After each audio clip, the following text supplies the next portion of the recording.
Habiller un stand de vente en quelques minutes, c'est ce que propose Sud Concept PLV, un nouveau venu dans le monde de la publicité sur lieu de vente, avec une idée aussi novatrice que pratique et qui a fait ses preuves dans le monde entier.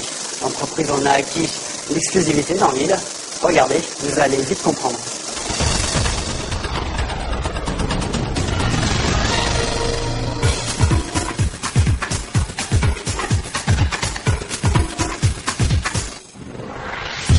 Et voilà, en quelques secondes, c'est terminé. Ces installations à déploiement automatique sont sûrement ce qui se fait de plus rapide et pratique à utiliser.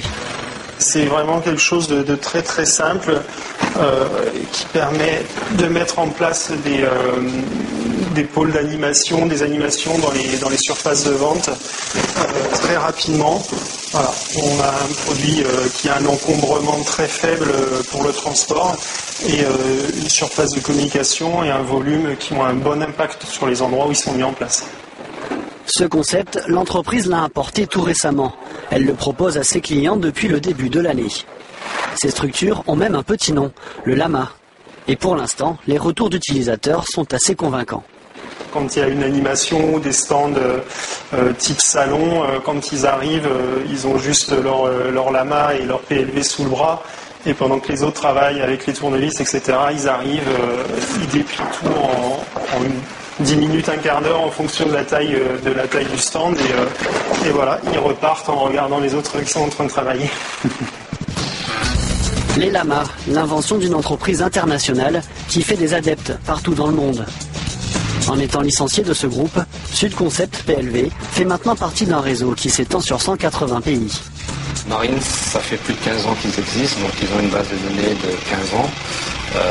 En fonction de leurs demandes qu'ils ont eues avec leurs clients, ils ont enrichi cette base et aujourd'hui on en bénéficie entièrement. Marcel peut donc proposer à ses clients de choisir parmi des milliers de modèles, mis à jour continuellement par l'ensemble des membres du réseau. En fonction de leurs besoins, moi je peux les orienter sur différents types de PLV. Dans le cas d'un concessionnaire qui veut communiquer autour d'une voiture, ça peut être une arche, ça peut être un simple totem, ça peut être des petits présentoirs pour flyers, des trucs comme ça. Donc là, en fonction de ça, le client, lui, choisira ce qu'il veut, sur quoi communiquer en fait. Une fois le modèle validé, le processus peut commencer. C'est David qui prend le relais. Il est chargé d'adapter le visuel de l'annonceur au modèle choisi et de créer le fichier sur lequel va se baser l'atelier de production. Je prépare pour que tout soit simple et fonctionnel pour la production en bas. Donc je prépare les tracés, je les amalgame, je fais en sorte que tout soit bien posé, je fais correspondre les visuels avec ces tracés-là. De temps en temps, il y a aussi des créations de visuels pour des clients qui n'ont pas de visuel spécifique ou d'agence spécifique. Voilà. Donc il est transféré du RIP à la machine. Donc on va le mettre en format pour l'imprimer. Stéphane est chargé de la production à proprement parler. Il a été embauché récemment, en grande partie pour répondre à la demande espérée par les commandes de Lama. Et il a la chance de travailler avec du matériel particulièrement performant.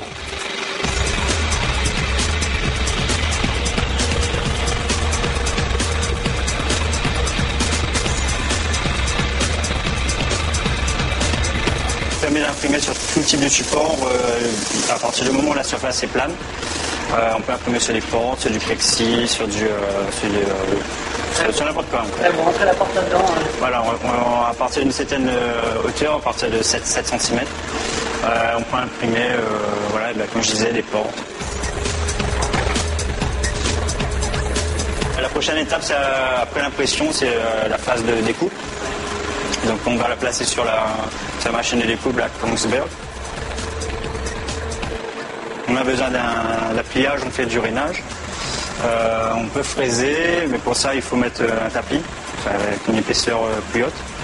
Et on peut faire comme là, de la découpe.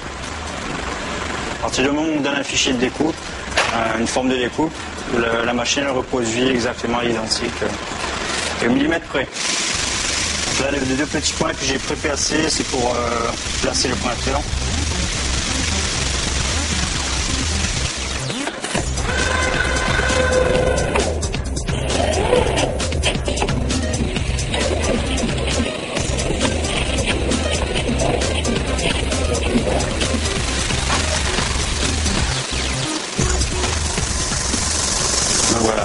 finition, la découpe, on a les deux lamas à plat.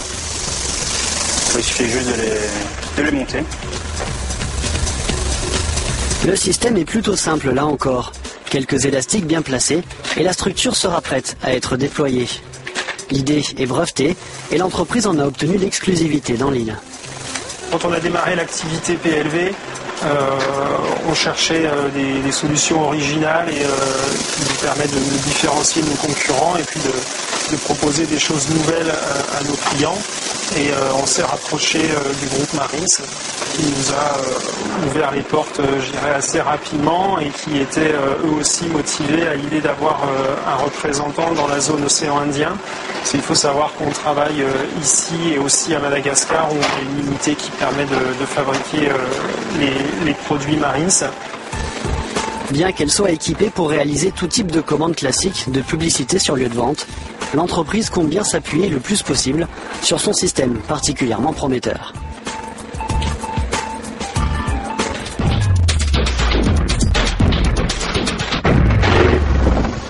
La deuxième édition de la Semaine de l'Industrie vient tout juste de se terminer. C'était du 19 au 25 mars. À cette occasion, une trentaine d'entreprises locales ont ouvert leurs portes au public. Alors, pour tous ceux qui n'ont pas pu y assister, on vous propose une petite séance de rattrapage sur le thème du métal.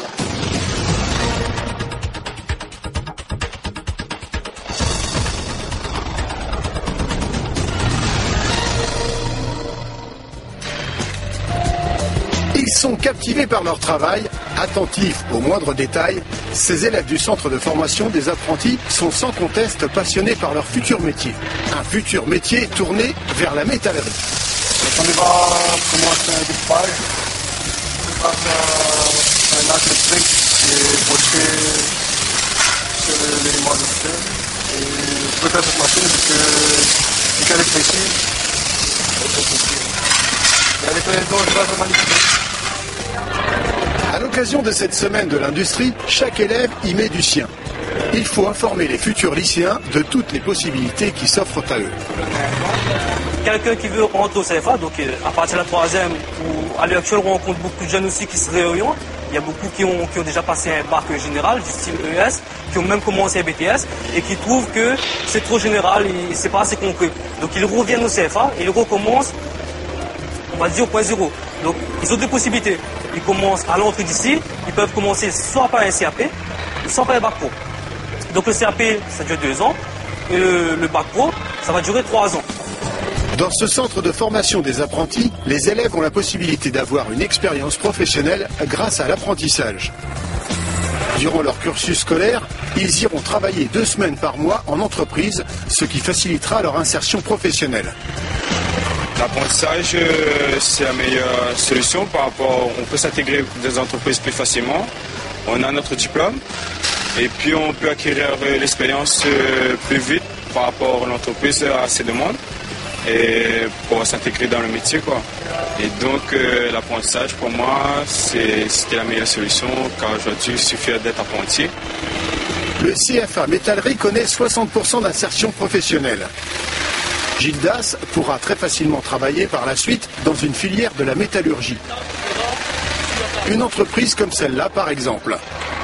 Ici, 24 employés travaillent à la galvanisation de l'acier, un processus qui permet de protéger tout ouvrage métallique contre la rouille.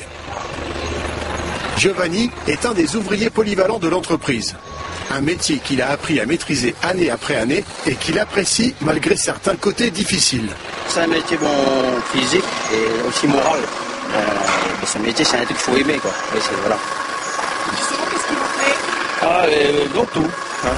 Bon, ça, sauf que ce qui dérange un peu, quoi, c'est un peu la fumée, c'est un peu ça. Sinon tout ça part. Comme ça fait 17 années que je fais ça, c'est un truc de routine. Mais il faut être quand même attentif. Il faut être attentif car l'erreur n'est pas permise. Après que le dégraissant ait joué son rôle sur l'acier, celui-ci est plongé dans de l'acide. Les pièces sont ensuite rincées et trempées dans du chlorure d'ammonium et de zinc.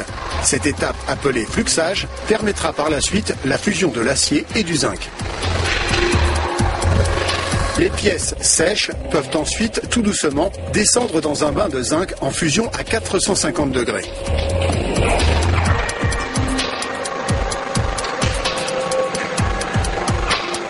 Les pièces sont enfin galvanisées, restent les finitions et elles seront prêtes pour les clients.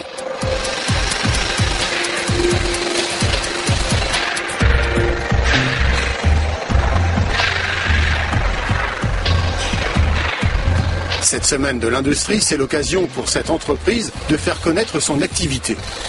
Durant cette période, elle accueille une centaine de personnes, des collégiens, des lycéens, mais aussi des demandeurs d'emploi. Nous avons ouvert cette semaine nos portes pour faire connaître à l'ensemble des Réunionnais et à l'ensemble des collèges, l'ensemble des personnes intéressées, un outil industriel pour qu'ils découvrent le savoir-faire réunionnais, un nouveau métier, des nouveaux métiers, puisque c'est une activité qui est toute nouvelle à La Réunion, une vingtaine d'années, mais bon, la seule activité présente qui fait de la galvanisation sur l'île. Ces élèves d'un lycée portois découvrent avec ferveur ce processus de galvanisation. Ils sont dans une seconde structure métallique et forcément, ils s'intéressent aux divers corps de métier. La première pièce les met dans ce bain. C'est un dégraissant. Sur les pièces, on a toujours une particule de graisse. C'est avec cet acide-là qu'on pourra enlever. C'est de l'acide phosphérique.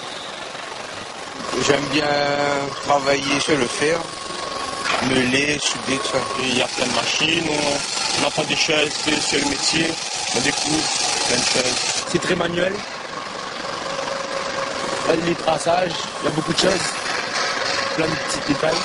Nos élèves, en sortant de leur cursus scolaire, ils vont travailler dans ces usines ou dans la réalisation des pièces. La galvanisation nous permet, dans notre cursus scolaire, d'apprendre aux élèves et comme ça ils voient réellement la réalité et de concevoir peut-être certaines pièces par rapport à la galvanisation. Des visites comme celle-ci, il y en a un peu partout dans l'île. Du bâtiment à l'alimentaire, en passant par l'imprimerie, de nombreux domaines de l'industrie réunionnaise étaient représentés. Et avec des milliers de visiteurs, nul doute que l'événement a sûrement suscité de belles vocations. C'est la fin de cette émission. Merci de nous avoir suivis. N'oubliez pas que vous pourrez retrouver certains de ces sujets demain dans le quotidien de La Réunion. Quant à nous, on vous retrouvera avec plaisir le mois prochain. Ce sera le 24 avril. À bientôt.